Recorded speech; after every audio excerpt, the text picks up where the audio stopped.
အားလုံးမင်္ဂလာပါ Union News ကနေပြန်လည်ကြိုဆိုပါရစေဒီနေ့ကတော့ February လ2ရက်နေ့ဖြစ်ပါတယ်ဒီနေ့ February လ2ရက်နေ့ကကျွန်တော်ခီးသွားနေတာဖြစ်တဲ့လမ်းမှာရောက်နေစေဖြစ်တဲ့အတွက်သတင်းတင်ဆက်မှုကိုတော့ဒီကားထဲမှာပဲတင်ဆက်လိုက်ရတာပဲဖြစ်ပါတယ်ဆိုတော့ဒီနေ့ February လ2ရက်နေ့တွေထူကြတဲ့သတင်းတွေကိုတင်ဆက်ပေးရမယ်ဆိုရင်တော့မကွေးတိုင်းမင်းမှုခရိုင်ဒီမုံထောင်တိုက်နယ်ရဲ့အနောက်မှာရှိနေတဲ့ကျွန်းပြားရွာမှာရှိနေတဲ့ဒီစာတင်ကျောင်းကမူလာတန်းပြဆရာအသက်55နှစ်အရွယ်ဆရာဦးမြင့်ထေးကိုNUG လက်အောက်ခံ PDF အဖွဲ့တွေကရည်ရွယ်ချက်ရှိစွာနဲ့တပ်ဖြတ်အလောင်းဖြောက်တဲ့ဖြစ်စဉ်တွေဖြစ်ပေါ်ခဲ့ပါတယ်။ဒါကတော့ပြီးခဲ့တဲ့2026ခုနှစ်ဇန်နဝါရီလ31ရက်နေ့ညကပဲမကွေးတိုင်းမင်းဘူးခရိုင်ထဲမှာရှိနေတဲ့ဒီမုံထောင်တိုက်နယ်အပိုင်ထဲမှာရှိနေတဲ့ဒီကျွန်းပြားရွာကမူလာတန်းဆရာဦးမြင့်ထေးကို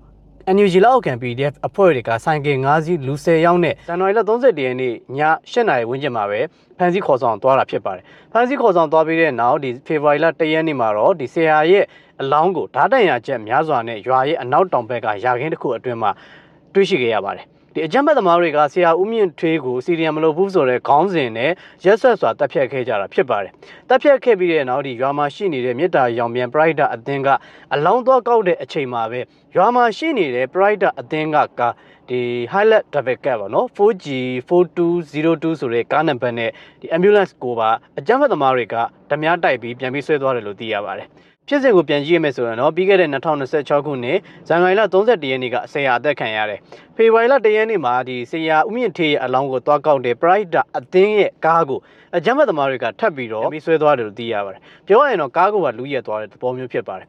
ဆိုတော့ဒီဖြစ်စဉ်ဖြစ်ခဲ့တဲ့နေရာကပြီးခဲ့တဲ့ဇန်နဝါရီလပထမပတ်ထဲကပဲမင်းဘူးရဲ့အနောက်ဘက်စပို့ချောင်းရဲ့ချောင်းပြားမှာရှိနေတဲ့ဒီမုံထောင်တိုက်နယ်ကကြေးရွာကိုလည်းလာရောက်တိုက်ခိုက်ခံရတဲ့ဖြစ်စဉ်ရှိခဲ့ပူတဲ့မုံထောင်တိုက်နယ်ကရဲစခန်းကိုNUG လက်အောက်ခံ PDF အဖွဲ့တွေကမနေ့စောစောမှဝိုင်းဝန်းပိတ်ဆို့တိုက်ခိုက်ခဲ့ကြတာဖြစ်ပါတယ်။မနေ့9နာရီဝန်းကျင်မှာတော့မင်းမှုမှရှိနေတဲ့နေမီကန်တပ်ရင်းတပ်ဖွဲ့တွေကတွားရောက်နေမီရှင်းလင်းနေပေမဲ့တိုက်ပွဲဖြစ်ပေါ်ပြီးမှရောက်ရှိသွားတာဖြစ်တဲ့အတွက်ညမသမားတွေကချောင်းမြူရွာနဲ့အခုဆရာအသက်ခံရတဲ့ကျွန်းပြားရွာအထိကိုဆုတ်ခွာသွားကြတာဖြစ်ပါတယ်။ဒီကျွန်းပြားရွာကဒီနေရာကိုပြန်ကြည့်မယ်ဆိုလို့ရှိရင်တော့မင်းမှုခရိုင်ထဲမှာပါတယ်စပို့ချောင်းရဲ့အတွင်းဘက်မှာရှိတယ်။ပသိမ်မုံရွာလမ်းကြီးရဲ့အရှေ့ဘက်မှာရှိနေတယ်။ဒါအပြင်ဒီမင်းမှုနဲ့ပသိမ်မုံရွာလမ်းကိုဆက်ထားတဲ့လေးပင်လမ်းခွဲအနီးမှာရှိနေတဲ့မင်းမှုဆိုလာဆက်ယုံလမ်းခွဲကနေတွက်မယ်ဆိုလို့ရှိရင်တော့တစ်ဖက်ကသီးကုန်းကျေးရွာနဲ့ဒီကျွန်းပြားရွာကိုသွားတဲ့လမ်းရှိပါတယ်17မိုင်နီးပါးအကွာအဝေးရှိတယ်ပုံမှန်လမ်းကသွားရင်17မိုင်အကွာအဝေးရှိတယ်စပိုချောင်းတစ်လျှောက်ကနေသွားမယ်ဆိုလို့ရှိရင်တော့ဒီပြီးခဲ့တဲ့ရက်ကအကြမ်းဖက်သမားတွေလာရောက်တိုက်ခိုက်ခြင်းခံရတဲ့မုံတောင်ရွာနဲ့တွက်မယ်ဆိုရင်တော့ဒီအဖြောင်တိုင်းမယ်ဆိုရင်9မိုင်နီးပါးရှိတယ်လို့သိရပါတယ်ဆိုတော့မကွေးတိုင်းရဲ့အနောက်ကျန်မင်းမှုခရိုင်ထဲမှာအကြမ်းဖက်သမားတွေကဒီသွားခြင်းသလိုသွားလာခြင်းသလိုလာမြို့မိုင်းတွေကိုလည်းထောင်ခြင်းသလိုထောင်နေတာဖြစ်တဲ့အတွက်ဒေသခံမိဘပြည်သူတွေမှာတော်တော်ကြီးဒုက္ခရောက်နေကြရပါတယ်။နေမြေကန်တရင်တပ်ဖွဲ့တွေကစစ်ကြောင်းထိုးနေမြေရှင်းလင်းမှုတွေတောက်လျှောက်ပြုလုပ်နေစေဖြစ်ပေမဲ့အကြမ်းဖက်သမားတွေကဒီနေရာတွေမှာပဲအရက်သားအသွင်ရွာသားအသွင်နဲ့တွာလာနေကြစေဖြစ်တဲ့အတွက်တပ်မတော်ရဲ့နေမြေရှင်းလင်းမှုကထန်တလောက်ခီးမပေါက်ခဲ့ဘူးဖြစ်ပါတယ်။မကွေးတိုင်းရဲ့အနောက်ကျန်မင်းဘူးခရိုင်ကဇကုစံပြကျွန်းဆက်လင်းပတ်ဝန်းကျင်တစ်ခုလေးလားဆိုတော့မဟုတ်ပါဘူး။မဲလာမြို့နယ်မလွန်မြို့နယ်ကပ္ပစ20နှစ်အနီးကစစ်စနို့တို့တောင်ကြီးတို့တောင်ဦးတို့စားတဲ့ရွာတွေအနီးမှာလည်းအကြမ်းဖက်သမားတွေကဝင်ရောက်စိတ်ဝင်နေတာဖြစ်တဲ့အတွက်တပ်မတော်ကနေမြေရှင်းလင်းမှုတွေပြုလုပ်နေရဆဲဖြစ်ပေမဲ့ဒီဒေသမှာရှိနေတဲ့နေမြေမှုစစ်ကြောင်းမှုတွေနဲ့တပ်နယ်မှုတွေကဒေသတွေကလိုအပ်တဲ့စစ်ဆေးစုံစမ်းမှုတွေကိုပြုလုပ်ရမှာတော့အားနည်းချက်တွေရှိနေသေးတယ်လိုအပ်ချက်တွေရှိနေသေးတယ်လို့သိရပြီးတော့တိုင်းရင်းနယ်မဟုတ်ဘူးအမိပြုပြီးတော့တရားဝင်မောင်ခိုတွေပြုလုပ်နေတယ်တရားမဝင်ရင်းနယ်တူဖို့မှုတွေပြုလုပ်နေတယ်အကြမ်းဖက် PDF တွေနဲ့ဒီအကျင့်ပြတ်လာစားမှုရှိနေတဲ့လုံခြုံရေးတပ်ဖွဲ့ဝင်တချို့နဲ့ဂျားထဲမှာလည်းချိတ်ဆက်မှုတွေရှိနေတဲ့အတွက်အကြမ်းဖက်သမားတွေကဒီကပ္ပစ20တို့ကပ္ပစ3တို့နေမြေကန်တရင်တပ်ဖွဲ့တွေအများကြီးရှိနေတဲ့နေရာမှာပဲတွာလာလှုပ်ရှားနေကြတာဖြစ်ပါတယ်ဆိုတော့ရွေးကောက်ပွဲကြီးကလည်းအပိုင်း3ပိုင်းလုံးပြီးသွားပြီမကြခင်2လနီးပါးအတွင်းတော်လဲခေါ်ဆိုတော့မှာဖြစ်တယ်ဆိုတော့မကွေးတိုင်းမှာလည်းတိုင်းဒေသကြီးအစိုးရတိုင်းဒေသကြီးလွှတ်တော်ပေါ်လာတော့မှဖြစ်ပြီးရွေးကောက်ခံလွှတ်တော်ကိုယ်စားလှယ်တွေအပါအဝင်ဒီဒေသတွေကနိုင်ငံတော်အစိုးရရဲ့ထင်းချုပ်ထားတဲ့ဒေသတွေမှာပါဝင်နေပါတယ်သို့တော့အကြမ်းဖက်သမားတွေကရွာသားအသွင်နဲ့ဆက်လက်ပြီးတော့သွာလာလှုပ်ရှားနေစေဖြစ်တယ်တော်လိုင်းကြီးအကြောင်းပြလက်နက်ကင်မိုက်ကြီးခွဲပြီးတော့ဒေသခံရွာသူရွာသားတွေကိုနိုင်ငံဝန်ထမ်းတွေကိုရောအကြောင်းပြချက်မဲ့တပ်ဖြတ်မှုတွေပြုလုပ်နေစေဖြစ်ပါတယ်ဒီဟာတွေကိုဆက်လက်ပြီးအချိန်မီဖြည့်ရှင်းသွားဖို့လိုအပ်တယ်ဆိုတဲ့ဒီသတိပေးခေါင်းလုံးတစ်ချက်ကိုထိုးလိုက်တာပဲဖြစ်ပါတယ်။ဘာကြောင့်လဲဆိုတော့ပြီးခဲ့တဲ့ဇန်နဝါရီလ31ရက်နေ့ကဆရာဦးမြင့်ထေတပ်ဖြတ်ခံရတဲ့ရွာဆိုတာကမင်းဘူးမှာရှိနေတဲ့တပ်နယ်တွေနဲ့လည်းလက်လှမ်းမိနေတယ်။ဆိုလာစက်ရုံရဲ့အရှိပဲ17မိုင်အကွာအဝေးမှာလည်းရှိနေတယ်။ဒီအနောက်ဘက်မှာဆိုရင်ပသိမ်မွန်ရွာလမ်းဒန်းတက်နယ်လည်းရှိနေတယ်။ ဒီလိုတက်နေတဲ့အများကြီးရှိတဲ့နေရာမှာပဲအကြမ်းဖက်သမားတွေကလိုသလိုသွာလာလှုပ်ရှားပြီးတော့လူသတ်မှုတွေကျူးလွန်နေကြတာတွေကဘာကြောင့်လဲဆိုတော့အဖြေကိုကျွန်တော်တို့ထုတ်ကြရတော့မှာဖြစ်ပါတယ်ဒါကဒီနေ့ဖေဖော်ဝါရီလ2ရက်နေ့မနက်ပိုင်းမှာပဲကျွန်တော်တို့ရရှိတဲ့သတင်းကိုတင်ဆက်ပေးခဲ့တာဖြစ်ပါတယ်နောက်ထပ်သတင်းတစ်ပုဒ်ကတော့ဖားကန့်မြို့နယ်မှာရှိနေတဲ့အထက်တန်းကျောင်းကိုကချင်လက်နက်ကိုင်တပ် KIA နဲ့အကြမ်းဖက် PDF တွေကလက်နက်ကြီးနဲ့ပစ်ခတ်ခဲ့ပါတယ်ဒီလိုပစ်ခတ်မှုကြောင့်ဖားကန့်အထက်တန်းကျောင်းမှာရှိနေတဲ့ဒီ KG စာတင်ဆောင်ပေါ်မှာလက်နက်ကြီးကြားရောက်ပေါက်ကွဲခဲ့တာဖြစ်တဲ့အတွက်လာရောက်စာတင်ကြားနေတဲ့ဒီကလေးငယ်တွေထိခိုက်ဒဏ်ရာရရှိမှုတွေအများကြီးဖြစ်ပေါ်ခဲ့ပါတယ်။ဘာကြောင့်လဲဆိုတော့ကချင်လက်နက်ကိုင်တပ် KIA ကဒီဖားကန့်ဒေသမှာဖားကန့်ဒေသကနေစုတ်ခွာရမယ်ဆိုရင်ရေတောင်းမြင့်ဖြတ်တောက်ခံရမှာဖြစ်တဲ့အတွက်မရမကကုတ်ကပ်ပြီးတော့ဒေသခံတွေကိုရောနေမြေကန်တပ်ရေးတပ်ဖွဲ့တွေကိုရောနှောက်ယှက်မှုတွေနေမြေကန်တပ်ဖွဲ့တွေနဲ့လုံခြုံရေးတပ်ဖွဲ့ဝင်တွေကိုစစ်ရေးအရာပစ်ခတ်မှုတွေလည်းပြုလုပ်နေစေဖြစ်ပါတယ်။သဘောကတော့ဖားကန့်ကနေခွေးလိုနွားလိုထွက်သွားရမှာဖြစ်တဲ့အတွက်ဖားကန့်အနီးမှာတပ်မတော်ရဲ့လုံခြုံရေးတပ်ဖွဲ့ဝင်တွေဝင်ရောက်လာတဲ့စခန်းချတဲ့ဒေသတွင်းတည်ငြိမ်အေဂျင်စီဆောင်ရွက်နေတာတွေကသူတို့အတွက်တီကောင်စားနဲ့ပတ်တဲ့ပုံစံမျိုးတွန့်လင်ကောက်ကွေးပြီးတော့အင်မတန်ခံရခက်စေပါတယ်။ဒါကြောင့်မလို့ဒေတာရင်းတည်ငြိမ်အေးချမ်းရေးပြပြစေဖို့အတွက်လုံခြုံရေးတပ်ဖွဲ့ဝင်တွေရှိတဲ့နေရာတွေကိုလည်းပြစ်ခတ်တာတွေပြုလုပ်သလိုအခုဆိုရင်ဒေသခံမိဘပြည်သူတွေရဲ့နေအိမ်တွေကိုပြစ်ခတ်ရုံသာမကစာတင်ကျောင်းတွေကိုပါရည်ရွယ်ချက်ရှိစွာနဲ့ပြစ်ခတ်နေတာဖြစ်ပါတယ်။ဒီနေ့ကချင်လက်နက်ကိုင်တပ် KIA နဲ့အပေါင်းပါတွေပြစ်ခတ်လိုက်တဲ့စာတင်ကျောင်းက PDF တွေစခန်းချနေတဲ့နေရာလိုမျိုးစာတင်ကျောင်းအမိခံစာတင်ကျောင်းအယောင်ဆောင်စာတင်ကျောင်းကိုအကာအကွယ်ယူပြီးစခန်းချနေတဲ့နေရာမဟုတ်ဘူးဖြစ်ပါတယ်။ဖားကတ်မှာရှိတဲ့ကလေးတွေကိုလည်းလာရောက်စာတင်ကြားနေတဲ့စာတင်ကျောင်းတစ်ကျောင်းဖြစ်တယ်။ကလေးတွေရဲ့စာအန်တန်တွေနဲ့ပြည့်ညက်နေတဲ့စာတင်ကျောင်းတစ်ကျောင်းကိုကချင်လက်နက်ကိုင်တပ် KIA နဲ့အပေါင်းပါတွေက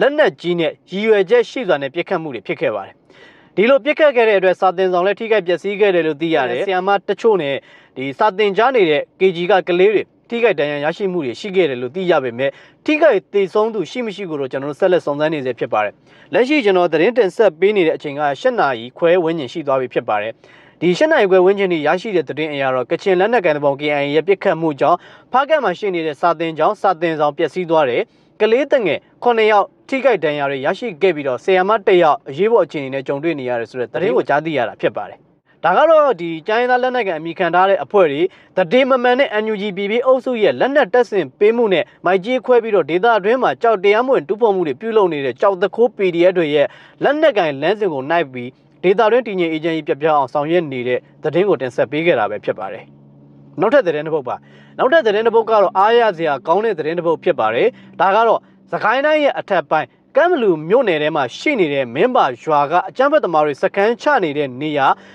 စိတ်ကူးတမှုပြုလုပ်နေတဲ့နေရာကိုတပ်မတော်ကလေကြောင်းတိုက်ခိုက်မှုပြုလုပ်ခဲ့ပါတယ်။လေကြောင်းတိုက်ခိုက်မှုပြုလုပ်ဖို့အတွက်ဒေသခံမိဘပြည်သူတွေကသတင်းတွေကိုအစစ်အစစ်ချိတ်ဆက်တင်ပြပေးခဲ့တာဖြစ်ပြီးတော့တပ်မတော်လေတရဲကြီးတွေကလည်းအချိန်နဲ့နေရာနဲ့တိတိကျကျသွားရောက်ကျဲချတိုက်ခိုက်နိုင်ခဲ့တာဖြစ်တဲ့အတွက်လေကြောင်းတိုက်ခိုက်မှုအတွင်းမင်းပါရွာမှာစခန်းချနေတဲ့ကချင်လက်နက်ကိုင်တပ် KIA အပါအဝင်ကမ်ဘလူဒဇယ်ရေဦးခင်ဦးနဲ့ဘေးပဝင်းကျင်ကအညာသားတော်သား PDF တွေ18ယောက်ထိခိုက်သေဆုံးတယ်လို့သိရပြီးတော့စီဒီအန်လောက်ထားတဲ့ကျမ်းမာရေးဝန်ထမ်းဒီဆရာဝန်နဲ့တူနာပြုတွေ17ယောက်ထိခိုက်သေဆုံးခဲ့တယ်လို့သိရတဲ့အတွက်ဒီနေ့ဖေဖော်ဝါရီလ2ရက်နေ့ည8နာရီခွဲဝန်းကျင်ထိရရှိတဲ့သတင်းအရတော့အကြမ်းဖက် PDF တွေနဲ့တစ်စပေါက် CDN တွေရဲ့ထိခိုက်သေဆုံးမှုက40နီးပါးရှိပြီးတော့အတူအပြက်နဲ့အရေးပေါ်အခြေအနေရောက်နေတဲ့စက်ငင်ဖြစ်နေတဲ့အကြမ်းဖက်သမားတွေက22ယောက်ရှိတယ်လို့သိရပါတယ်ဒီလိုမျိုးနေရာတိတိကျကျကိုတွားရောက်ကျဲချတိုက်ခိုက်နိုင်ခဲ့တာဖြစ်ပါတယ်တပ်မတော်ကလေကြောင်းတိုက်ခိုက်မှုမပြုလုပ်ခင်အခုမင်းမရွာကစာတင်ကျောင်းမှာအကြမ်းဖက်သမားတွေစခန်းချနေတာကို82နာရီနီးပါးကင်းထောက်ခဲ့တယ်လို့သိရပါတယ်82နာရီနီးပါးကင်းထောက်ခဲ့ပြီးတဲ့နောက်အကြမ်းဖက်သမားတွေသာနေထိုင်နေအကြမ်းဖက်သမားတွေစခန်းချတယ်ဆိုတဲ့အခြေအနေကိုစုံစမ်းသိရှိပြီးတော့အတီးပြုတ်ပြီးမှလေကြောင်းတိုက်ခိုက်မှုပြုလုပ်ခဲ့တာဖြစ်တဲ့အတွက်တပ်မတော်ရဲ့ကမ်ဘလူမျိုးနယ်မင်းပါရွာလေကြောင်းတိုက်ခိုက်မှုကတော့လုံးဝအနှစ်တွေကြီးပဲဖြစ်ပါတယ် PDF နဲ့တက်စပေါက်တွေအသေးအကြေနဲ့အတူဖွာဖြစ်သွားတာကအားရစရာဖြစ်ပါတယ်တကယ်တော့မင်းပါရွာဆိုတာကကမ်ဘလူမျိုးနယ်ထဲမှာရှိတယ်ဆိုပေမဲ့ဇီကုန်းမျိုးနယ်နီးပါတယ်ဇီကုန်းမျိုးရဲ့မြောက်ဘက်မှာရှိတဲ့ကျေးရွာတွေဖြစ်တယ်ဘေးပတ်ဝန်းကျင်မှာတော့ဒဇယ်ရေဦးခင်ဦးကမ်ဘလူကျွန်းလှဒီဒေသမှာရှိနေတဲ့တပ်မတော်ရဲ့လုံခြုံရေးတပ်ဖွဲ့ဝင်တွေဒေသရဲ့မိဘပြည်သူတွေရဲ့ရွာတွေကိုဓမြတိုက်လိုက်ခိုးဆိုးလူရဲမှုတွေနဲ့စက်ကြီးကောက်လိုက်ပြုလုပ်နေတဲ့အကြမ်းဖက်သမားတွေစခန်းချနေတဲ့နေရာတွေအကြမ်းဖက်သမားတွေဌာနချုပ်ပြုလုပ်ထားတဲ့စာတင်ကျောင်းတွေကတခုခုတပ်မတော်ကလေကြောင်းတိုက်ခိုက်မှုပြုလုပ်ခဲ့တာဖြစ်ပါတယ်ဒီလေကြောင်းတိုက်ခိုက်မှုကအောင်မြင်မှုရရှိခဲ့တဲ့ရလက်ကောင်းတွေထွက်ခဲ့တဲ့အတွက်အကြမ်းဖက်သမားတွေအွန်လိုင်းကျင်းလိုက်တည်ဆုံးမှုတွေရှိခဲ့တယ်ဆိုတဲ့သတင်းကိုတင်ဆက်ပေးခဲ့တာဖြစ်ပါတယ်ဆက်လက်ပြီးတော့တိုက်ခိုက်သွားရမှာကတဖန်းစိတ်ဆယ်ကြီးအနီးကအကြမ်းဖက်သမားတွေရဲ့ဆေးကိုယ်တောင်တွေဌာနချုပ်ဖြစ်ပြုလုပ်ထားတဲ့နေရာတွေနဲ့တရားဝင်ရွှေတူးဖော်မှုပြုလုပ်နေတဲ့နေရာတွေ တပန်းစိတ်ဆယ်ကြီးမှာရှိနေတဲ့နိုင်ငံပိုင်အဆောက်အဦတွေရေအားလျက်စစ်ထုတ်လုပ်ရေးနဲ့ဆယ်မြောင်းပိုင်အဆောက်အဦတွေမှာအကြမ်းဖက်သမားတွေကဝင်ရောက်နေထိုင်စခန်းချနေတယ်ဆိုတဲ့သတင်းတွေက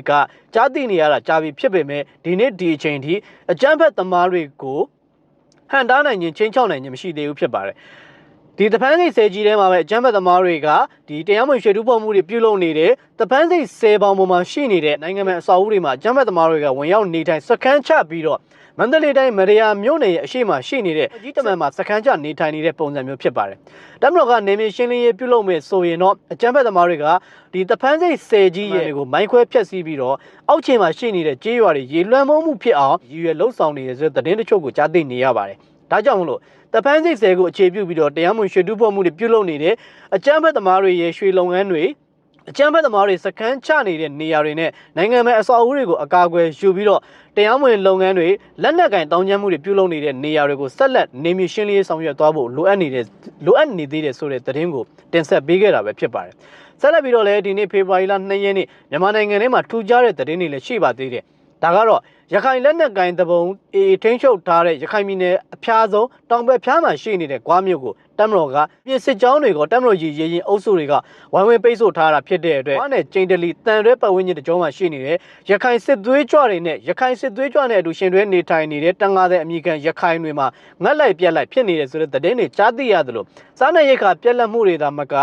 ဒီအရေပြားယောဂနဲ့ဝဲဆွဲတာတွေနူနာဆွဲတာတွေနဲ့ဒီအိုနာကြိုးကန်ဖြစ်နေတယ်ဆိုတဲ့သတင်းတွေလည်းကြားသိရပါတယ်ဒီနေ့ဒီချိန်ထိတော့တမ်မတော်က AR နဲ့ရခိုင်ပြည်နယ်အဆက်ကဂွကျိန်တလီဘက်ကိုစစ်ကြောင်းထိုးနေမြေရှင်းလင်းတာတွေမပြုတ်လို့သေးဘူးဆိုပေမဲ့ဒီတာပေါင်းနဲ့တာပေါင်းလေးပတ်ဝန်းကျင်မှာရှိနေတဲ့ရခိုင်စစ်သွေးကြွတွေရဲ့ကင်းစခန်းတွေစခန်းချနေရာတွေကိုတော့နေမြေရှင်းလင်းဆက်လက်ဆောင်ရွက်နေစေဖြစ်တယ်ကွာမြို့ရဲ့အနောက်မှာရှိနေတဲ့တမ်မတော်ရေရင်အုပ်စုတွေကလည်းရခိုင်စစ်သွေးကြွတွေစုဖွဲ့နေတဲ့နေရာကို24နာရီစောင့်ကြည့်ကင်းထောက်မှုတွေပြုလုပ်ပြီးတော့အကြမ်းဖက်သမားတွေဝင်ရောက်နေထိုင်နေတယ်အကြမ်းဖက်သမားတွေရှိတယ်လို့သိရတဲ့အတီးပြုလို့ရတဲ့နေရာတွေကိုပြစ်ခတ်ရှင်းလင်းမှုတွေပြုလုပ်နေတဲ့အတွက်ရခိုင်စစ်သွေးကြွတွေမှာစစ်တွေမှာလည်းတေလို့ကြေလို့မနိုင်ဖြစ်နေတယ်ကြောက်ဖြူမှာလည်းနေတိုင်းမตาချနေရတဲ့အခြေအနေမျိုးနဲ့ကြုံတွေ့နေရပြီးတော့အခုဂွားနဲ့ကျိန်တလီဘက်မှာလည်းရခိုင်စစ်သွေးကြွတွေမှာရှေ့ကိုပြေးလဲသေလန်းနောက်ကိုပြေးလဲသေလန်းနဲ့တတိမမှန်နဲ့လက်နက်ကင်လမ်းစဉ်နဲ့ခွဲထွက်ရေးကြောင့်ထိခိုက်ဒေဆုံးမှုတွေများနေတယ်ဆိုတဲ့သတင်းကိုကြားသိနေရတာဖြစ်ပါတယ်ဆိုတော့အခုဖေဖော်ဝါရီလက2ရက်နေ့ကိုလည်းရောက်ရှိလာပြီဖြစ်တယ်မကြခင်ရွက်ကော့ဘွဲကနေကျင်းမြောက်ခံရတဲ့ကိုယ်စားလှယ်တွေကနေလွတ်တော်ခေါ်မယ်နိုင်ငံတော်အစိုးရတရက်ပေါ်ပေါက်လာမှာဖြစ်ပြီးတော့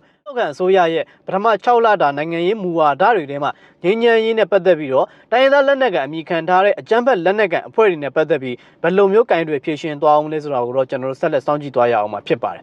လက်ရှိမြန်မာနိုင်ငံကလက်နက်ကန်လမ်းစဉ်တွေနဲ့ NUG ပြည်ပြည်အုပ်စုရဲ့အသုံးချခံ PDF တွေကိုအများကြီးထောက်ပံ့မှုတွေပေးနေတဲ့အဖွဲ့တွေက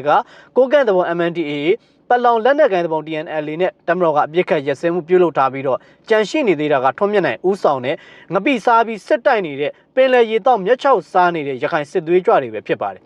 ဒီ9နှစ်တာကာလအထိတမတော်ကရခိုင်စစ်သွေးကြွနဲ့ပတ်သက်ပြီးPPCC ထိုးစစ်ဆင်တိုက်ခိုက်တာလည်းမရှိသေးလို့နိုင်ငံရေးအရာလည်းတွေ့ဆုံဆွေးနွေးမှုမပြုလုပ်သေးဘူးဖြစ်ပါတယ်သို့တော့ရခိုင်စစ်သွေးကြွတွေမှာနေ့စဉ်ထိခိုက်ဒေဆုံးမှုတွေများနေတာဖြစ်တဲ့အတွက်ထွန်းမြတ်နိုင်တို့ညိုထုံးအောင်တို့ခိုင်တုခတို့နဲ့နိုင်ငံရေးတည်မမှန်နဲ့အဖရခိုင်နိုင်ငံတော်ထူထောင်မယ်ဆိုတဲ့ခက်ကြောင်နိုင်ငံရေးသမားတွေနဲ့စစ်သွေးကြွရခိုင်တွေမှာတော့ကြောင်နဲ့ကြက်တဲ့ဂျင်းနဲ့ကြက်တဲ့ကိုရောက်ရှိနေတယ်ဆိုတဲ့သတင်းကိုကြားသိနေရတာဖြစ်ပါတယ်ဆက်လက်ပြီးတော့လည်းမြန်မာနိုင်ငံအနှံ့တမတော်ကနေမြေရှင်းလင်းမှုတွေနဲ့အောင်မြင်မှုတွေရရှိနေစေဖြစ်တယ်လို့ကယားပြည်နယ်မှာရှိနေတဲ့ဖားဆောင်ဘော်လခဲဘက်ကကရင်နီလက်နက်ကန်အဖွဲ့တွေရဲ့စုဖွဲ့နေရာတွေကိုလည်းတမတော်ကနေမြေရှင်းလင်းမှုတွေပြုလုပ်နေစေဖြစ်တဲ့အတွက်အောင်မြင်မှုတွေလည်းရရှိနေပါတယ်ဒါအပြင်ရှမ်းပြည်နယ်တောင်ပိုင်းမှာဒီတရားမဝင်လောင်ဝစားမှုတွေပြုလုပ်ဖို့အတွက်စခန်းချထားတဲ့နေရာတွေကိုတမတော်ရဲ့လုံခြုံရေးတပ်ဖွဲ့ဝင်တွေနဲ့ဒေကြောင်ကင်းထောက်မှုတွေနဲ့စုံစမ်းဖော်ထုတ်ရှင်းလင်းနိုင်ခဲ့ပြီဖြစ်ပါတယ်။ဒါကတော့ရှမ်းပြည်နယ်တောင်ပိုင်းကိုဟင်းမြို့နယ်ထဲမှာရှိနေတဲ့ကြေးရွာတွေကိုပထမဆုံးအနေနဲ့နေမြေရှင်းလင်းဖော်ထုတ်နိုင်ခဲ့တာဖြစ်ပြီးတော့ဆက်အစာအုပ်တွေဆက်ပြီးတော့တရားမဝင်လောင်ကစားမှုတွေနဲ့မွေးရည်စပွားထုတ်လုပ်တယ်လို့ယူဆရတဲ့နေရာတွေကိုလည်းပြည်တော်စုတပ်မတော်ကြီးကအမျိုးသားရေးတာဝန်တရက်အနေနဲ့တိုက်ခိုက်ချေမှုန်းဖော်ထုတ်သိမ်းဆည်းသွားမှာဖြစ်တယ်ဆိုတဲ့အကြောင်းကိုတင်ဆက်ရင်းနဲ့ဒီနေ့ဖေဖော်ဝါရီလ2ရက်နေ့အတွက်ထူးခြားတဲ့သတင်းတွေကသတင်းတချို့ကိုကောင်းတော့တင်ဆက်ပေးခဲ့တာပဲဖြစ်ပါတယ်ဒီနေ့သတင်းတင်ဆက်မှုကတော့ကျွန်တော်လမ်းမှာပဲဖြစ်သလိုတင်ဆက်ပေးလိုက်ရတာဖြစ်တဲ့အတွက်အစမပြေမှုတွေရှိခဲ့ရင်တော့နားလည်ပေးပါလို့လေးစားစွာနဲ့မေတ္တာရက်ခံပန်ကြားရင်းနဲ့ဒီနေ့ရဲ့အစီအစဉ်လေးကိုညီကုန်းချုပ်ပြရစီနောက်လာမယ့်အစီအစဉ်တွေမှာလည်းစိတ်ဝင်စားစရာကောင်းတဲ့အကြောင်းအရာတွေကိုတင်ဆက်ပေးသွားအောင်မှာပဲဖြစ်ပါတယ်